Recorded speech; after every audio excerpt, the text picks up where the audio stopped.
দর্শক, এ বিষয়ে বিস্তারিত জানাতে যুক্ত হচ্ছেন সহকর্মী অন্তরা বিশ্বাস।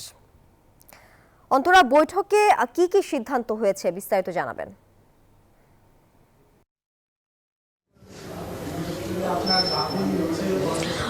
বৈঠকে আসলে এই ভোটার তালিকার বিষয়ে তো সিদ্ধান্ত হয়েছে, কারণ তারা বলছেন যে 17 লক্ষ নতুন ভোটার আসলে হয়েছে।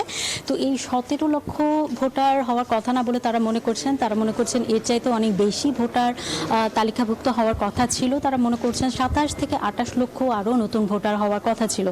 তো বাকিরা যেন তালিকাভুক্ত হতে পারেন, সেজন্যই আসলে 2রা মার্চের পরে বাড়ি বাড়ি যে নতুন যে ভোটার তালিকা সেটি করার যে কাজ সেটি আসলে শুরু করা হবে।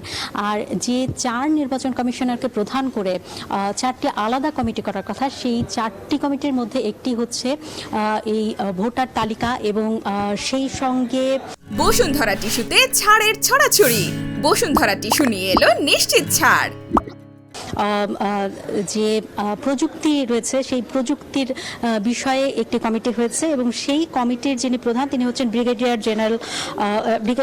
জেনারেল আব্দুল ফজলে মোহাম্মদ সানাউল্লাহ, যিনি আসলে কথা বলেছেন তিনি। এবং বাকি যে 3জন তারা হচ্ছেন আনোয়ারুল ইসলাম সরকার এবং সাবেক জেলা ও দায়রা জজ আব্দুর রহমানুল মাসুদ, আরেকজন হচ্ছেন বেগম তাহমিনা আহমেদ। তো বেগম তাহমিনা আহমেদ তিনি আসলে থাকছেন মূলত নিয়োগের যে কমিটি রয়েছে সেই কমিটির প্রধান হিসেবে।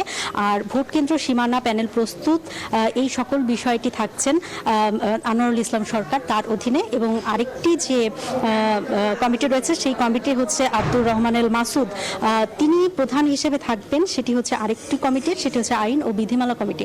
অর্থাৎ এই যে 4টি কমিটি হচ্ছে, এই 4টি কমিটির প্রধান হিসেবে এই 4 জন কমিশনার থাকছে। মূলত এই সিদ্ধান্তগুলোই আজকের মতো এসেছে আজকের যে কমিটির বৈঠক সেই বৈঠক থেকে।